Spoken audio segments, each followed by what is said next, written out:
नमस्कार, मैं हूं आपके साथ आस्था कौशिक। आज महाबहस की शुरुआत बहुत दुखद खबर से करेंगे। तमिलनाडु के कुन्नूर में हुए हेलीकॉप्टर क्रैश में सीडीएस बिपिन रावत का निधन हो गया। इस हादसे में उनकी पत्नी समेत कुल 13 लोगों की मौत हो गई। यह देश के लिए एक बहुत बड़ा सदमा है। जनरल बिपिन रावत नीलगिरी के एक कॉलेज में लेक्चर देने जा रहे थे। बिपिन रावत समेत 13 लोगों की दर्दनाक मौत पर प्रधानमंत्री मोदी, राष्ट्रपति रामनाथ कोविंद, तमाम सभी बड़ी हस्तियों ने दुख जताया है। हम अपने एक्सपर्ट्स के साथ चर्चा शुरू करें, लेकिन उससे पहले एनिमेशन के जरिए समझिए आखिर यह हादसा कैसे हुआ। इसका पूरा टाइमलाइन हम आपको बताते हैं। सबसे पहले बात करते हैं सुबह 9 बजे की। दिल्ली से स्पेशल एयरक्राफ्ट से वो रवाना हुए। बिपिन रावत के साथ कुल 9 लोग दिल्ली से निकले थे। उसके बाद बात करें 11:35 की, सुलूर एयरफोर्स स्टेशन पर वो पहुंचे। उसके बाद 11:45 यानी 11:45 बजे के आसपास सुलूर से हेलीकॉप्टर के माध्यम से ही वेलिंगटन रवाना हुए और हेलीकॉप्टर में 5 क्रू मेंबर्स, सीडीएस समेत कुल 14 लोग सवार थे। दोपहर 12:20 पर कुन्नूर के कटेरी इलाके में यह चॉपर क्रैश हो गया।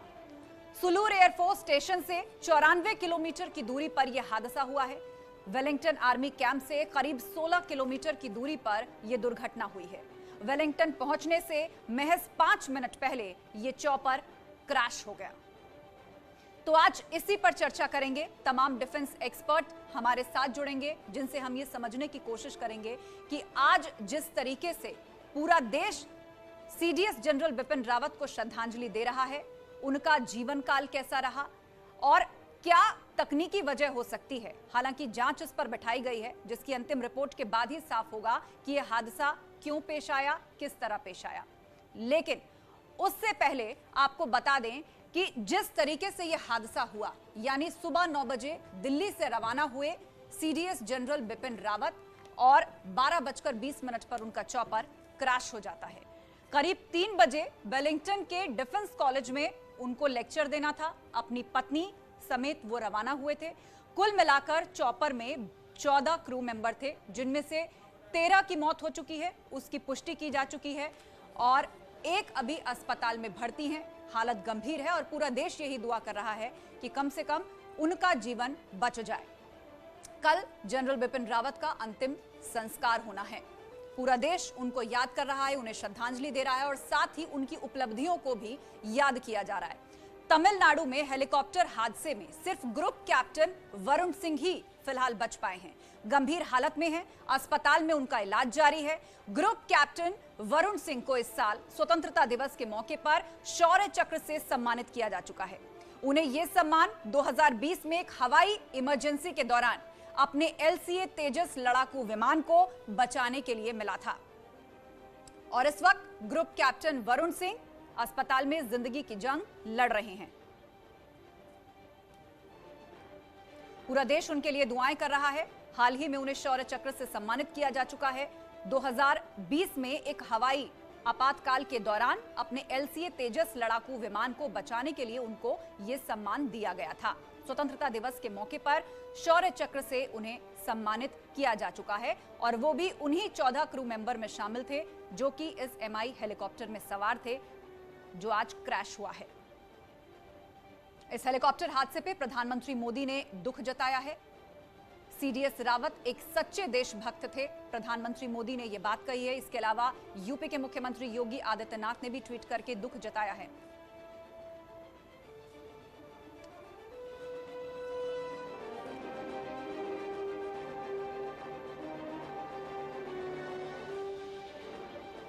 तो तमिलनाडु में दुर्घटनाग्रस्त हुए सैन्य हेलीकॉप्टर में 14 लोग सवार थे। इनमें 13 लोगों की मौत हो गई है। सीडीएस जनरल बिपिन रावत, उनकी पत्नी Madhulika Rawat, brigadier LS Lidder, lieutenant colonel Harjinder Singh, NK Gursewak Singh, NK Jitendra Kumar, lance naik Vivek Kumar, lance naik B Sai Teja, havildar Satpal इसमें शामिल थे। ये वो नाम है जिनकी जान इस हेलीकॉप्टर क्रैश में गई है। जनरल बिपिन रावत और उनकी पत्नी मधुलिका समेत 13 लोगों की मौत हुई है। हेलीकॉप्टर क्रैश में किस किस की जान गई है, वो पूरे नाम हम आपको बता रहे हैं।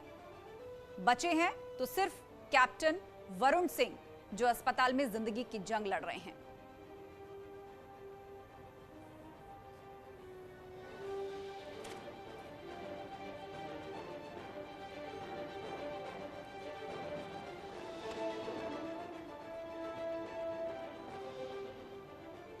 तो यह हादसा किस तरह पेश आया और जनरल बिपिन रावत को लोग किस तरह से याद कर रहे हैं, इस पर चर्चा के लिए हमारा गेस्ट पैनल हमारे साथ जुड़ चुका है। आइए सीधे रुख करेंगे। रिटायर्ड कर्नल यूएस राठौर, रक्षा विशेषज्ञ, हमारे साथ जुड़ चुके हैं। रिटायर्ड कर्नल अजय कोठियाल बिपिन रावत के साथी रह चुके हैं, उनके अंडर में काम कर चुके हैं। RC Vajpayee, retired air marshal, हमारे साथ हैं। आप तीनों का स्वागत है। सबसे पहले retired colonel US Rathore sir, आपसे समझना चाहेंगे, सीडीएस जनरल बिपिन रावत, उनका निधन हो गया है, वो हमारे बीच नहीं रहे हैं, देश के लिए एक अपूर्णीय क्षति है, हर कोई आज उनको याद कर रहा है। आखिर कौन सी ऐसी उपलब्धियां थी कि जब जिक्र हुआ सीडीएस को नियुक्त करने का तो सबसे पहले जो नाम सामने आया वो बिपिन रावत ही थे और बिल्कुल अनकंट्रोवर्शियल तरीके से चुने गए।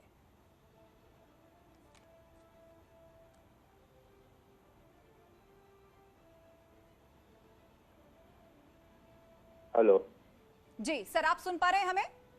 जी हाँ, मैं सुन पा रहा हूँ। जनरल बिपिन रावत देश के पहले चीफ ऑफ डिफेंस स्टाफ हैं और ये अपने आप में एक बड़ी उपलब्धि है। जहाँ तक बात की जाए उनके सैन्य अभियानों के अनुभवों की, तो वो उनका पूरा सैन्य जीवन सैन्य अभियानों का में रहा। मुझे याद आता है 2009-2008 में वो हमारे साथ कश्मीर में एक राष्ट्रीय राइफल की ब्रिगेड कमांड कर रहे थे जी। और वो हमारे बगल की ब्रिगेड में ही थे और बहुत ही अच्छा काम कर रहे थे। वो हमेशा उत्सुक रहते थे सैन्य अभियानों में का निर्देशन करने में और सैन्य अभियानों को के साथ जुड़ने। बिल्कुल, सैन्य अभियानों में महारत हासिल थी, हमेशा लीड करते थे और आज भी देश याद करता है उनके बड़े फैसलों में। सर्जिकल स्ट्राइक, जिसको भारत की बड़ी उपलब्धि के तौर पर याद किया जाता है, उसका भी क्रेडिट उनको जाता है। उन्हीं की देखरेख और निगरानी में इसको प्लान किया गया था। हम रुक करेंगे रिटायर्ड कर्नल अजय कोठियाल का, जो कि बिपिन रावत के सहयोगी रह चुके हैं। जब आप मेजर थे, उस पोस्ट पर काम कर रहे थे, तो आपको उनको असिस्ट करने का मौका मिला था। तो बतौर एक अधिकारी, एक सीनियर, क्या याद आपको आता है? आज वो हमारे बीच में नहीं है। सबसे पहले तो मैं ये कहूँगा कि जब आज सुबह ये खबर आई कि हेलीकॉप्टर क्रैश हो गया है, तो हमको ना याद आ रहा था कि जनरल बिपिन रावत हो सकता है और पूरी टीम हो सकता है कि क्रैश के बावजूद बच भी सकते हैं। एक बार 2015 की बात है, जब वो कोर कमांडर थे जी, नॉर्थ ईस्ट में, दीमापुर में, नागालैंड में, तो उस टाइम पे किसी ऑपरेशनल रिक्वायरमेंट के लिए उनको हेलीकॉप्टर से जाना था किसी एरिया में, और जब वो हेलीकॉप्टर उड़ा तो उस टाइम पे ना हेलीकॉप्टर क्रैश हो गया।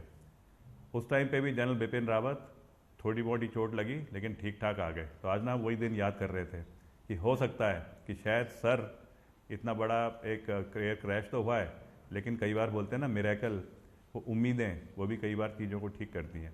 जनरल रावत का तो आप वैसे ही बैकग्राउंड देखिए कि उनके पिताजी एक राइफलमैन थे गढ़वाल राइफल में, उसके बाद ऑफिसर बने अपनी मेहनत से और deputy chief of army staff retire हुए। उन्हीं को देख करके जनरल रावत ने भी आर्मी में ज्वाइन करने के लिए अपनी पहले एनडीए से फिर आईएमए से ट्रेनिंग करी, और ट्रेनिंग के बाद में वो बेस्ट स्टूडेंट आईएमए की ट्रेनिंग के बाद रहे। उन्होंने विदेश में जाकर के ब्रिगेड कमांड करी है संयुक्त राष्ट्र में। अभी जैसे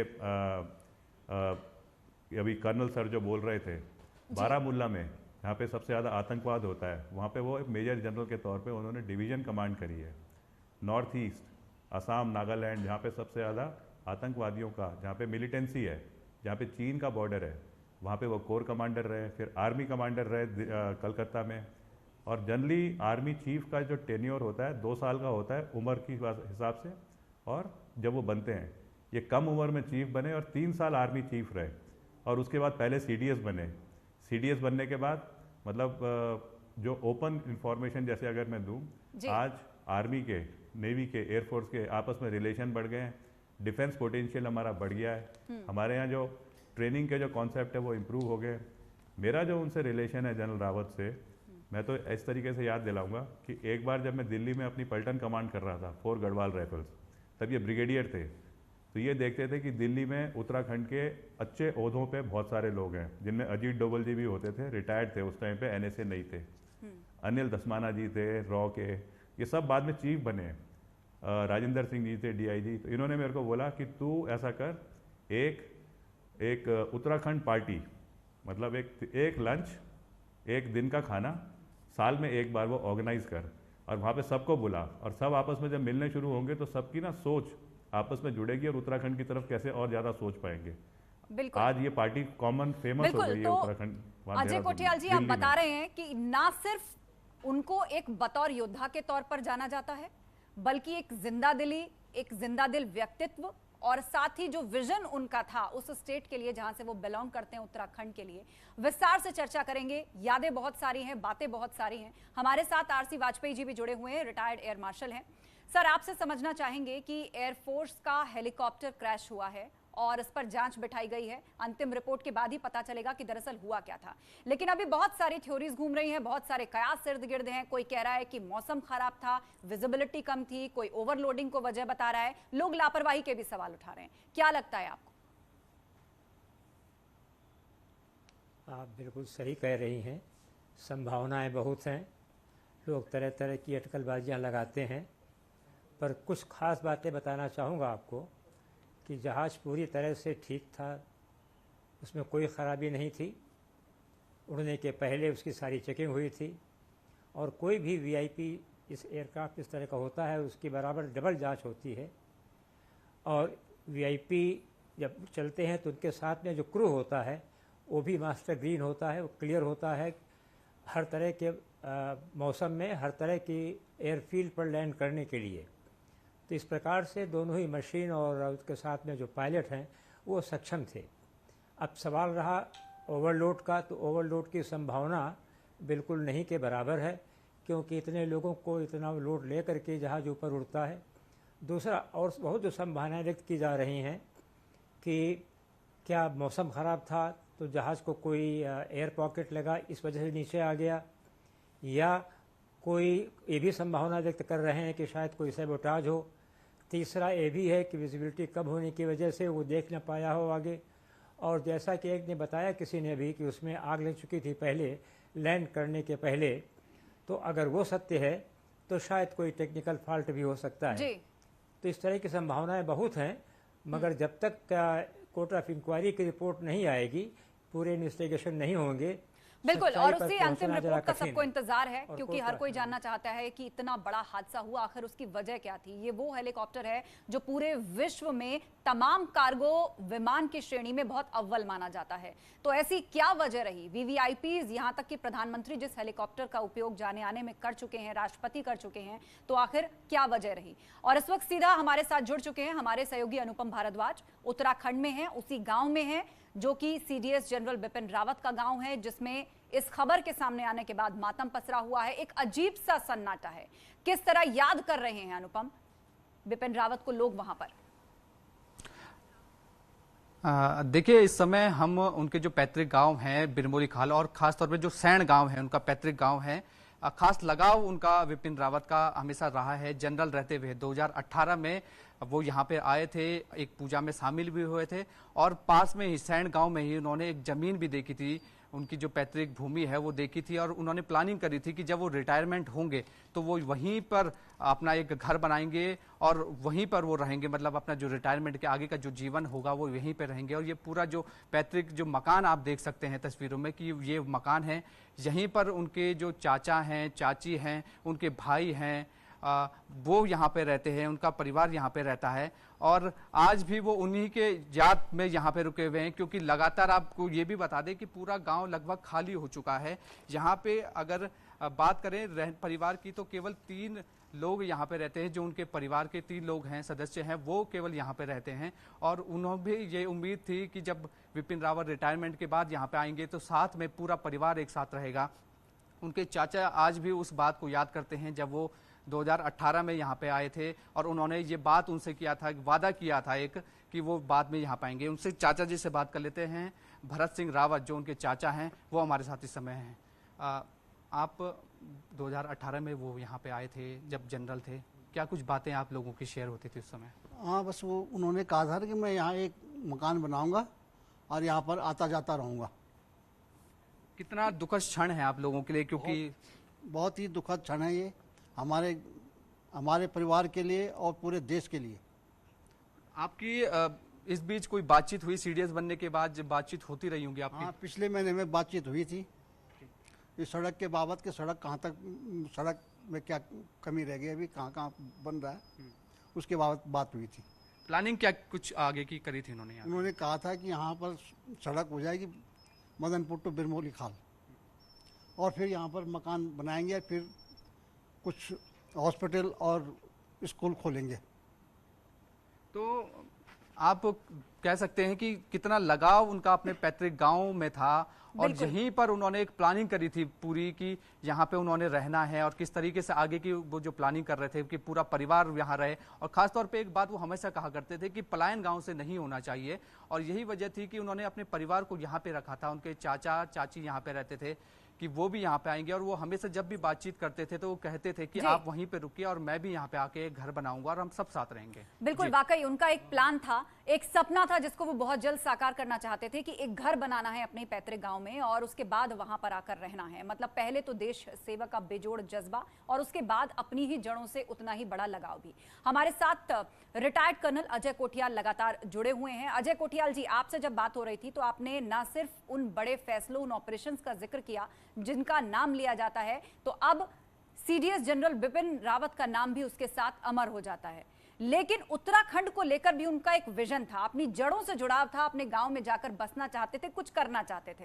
किस तरह की बातें और विजन उन्होंने आपके साथ शेयर किया? वो कई बार क्या, वो ना लगातार विजिट करते रहते थे यहाँ पे।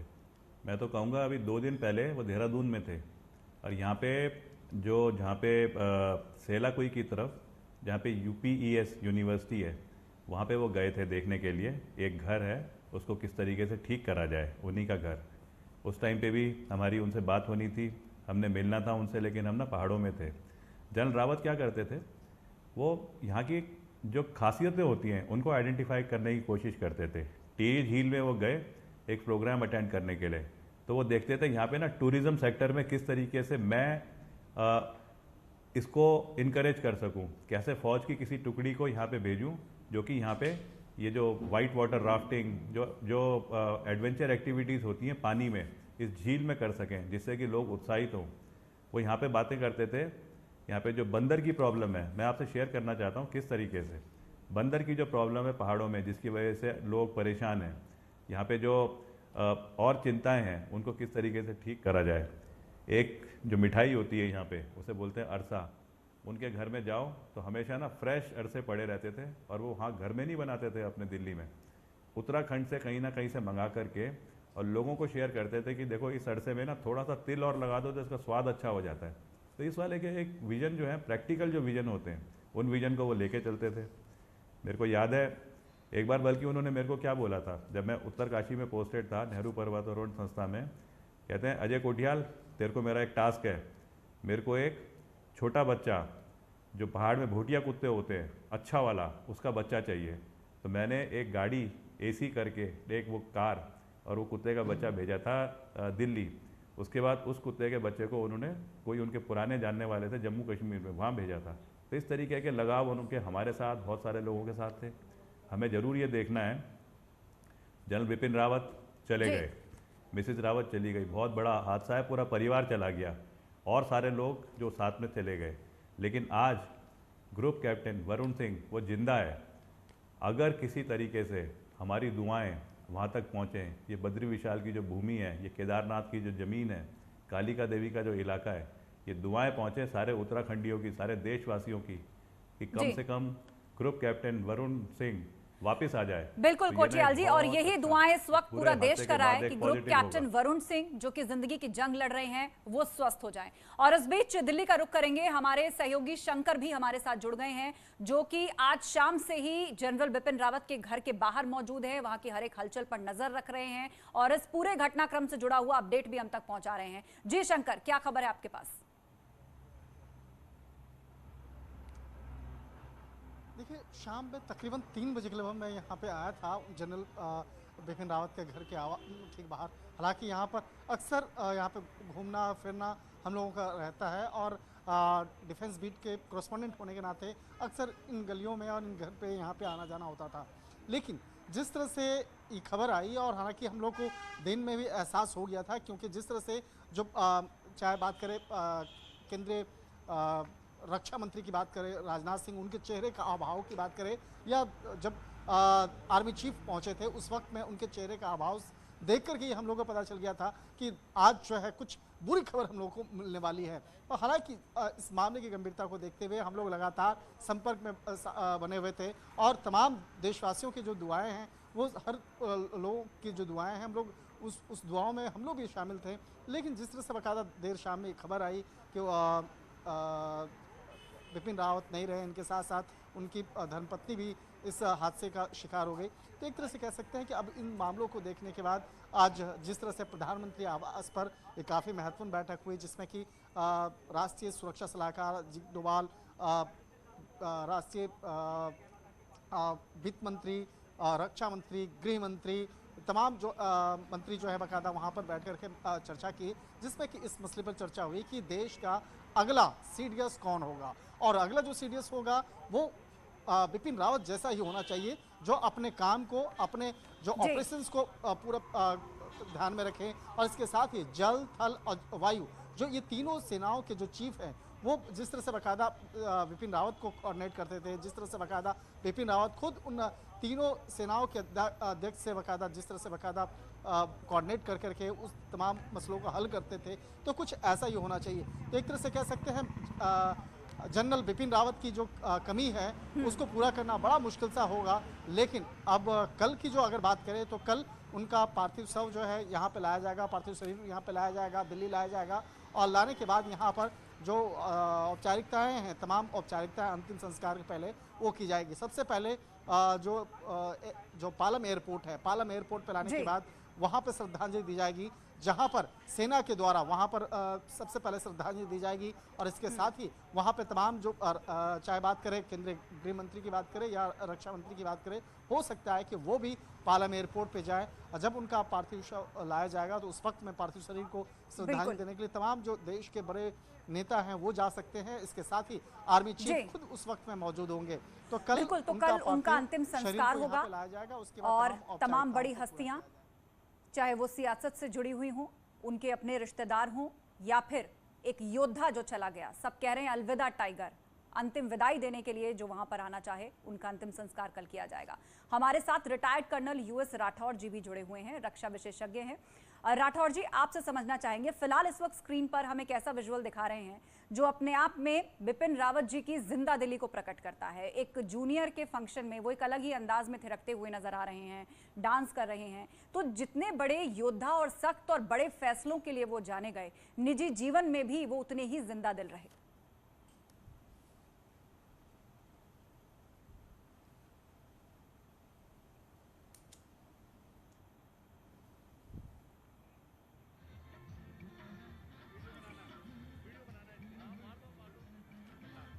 तो बिल्कुल यूएस राठौर जी से फिलहाल हम संपर्क साधने की कोशिश कर रहे हैं, लेकिन ये तस्वीर हम आपको दिखा रहे हैं। सीडीएस जनरल बिपिन रावत, उन्हीं के ही एक जूनियर का फंक्शन है और उसमें वो पहुंचे हुए हैं, और देखिए किस तरह से वो इस लम्हे का आनंद लेते हुए नजर आ रहे हैं। लोगों की ही तरह उन्हीं के बीच में भीड़ में जाकर वो थिरकते हुए नजर आ रहे हैं, वो डांस करते हुए नजर आ रहे हैं, और हाल ही में ये वीडियो जो है वायरल भी हुआ था। तो आप सभी का बहुत शुक्रिया, और साथ ही हमारे सहयोगी शंकर, जिनके पास आगे भी हम जाते रहेंगे, इस पूरे घटनाक्रम से जुड़ी हुई अपडेट आप तक पहुंचाएंगे। फिलहाल महाबहस में इतना ही, लेकिन खबरों का सिलसिला लगातार जारी है। आप जुड़े रहिए न्यूज़ 18 यूपी उत्तराखंड के साथ।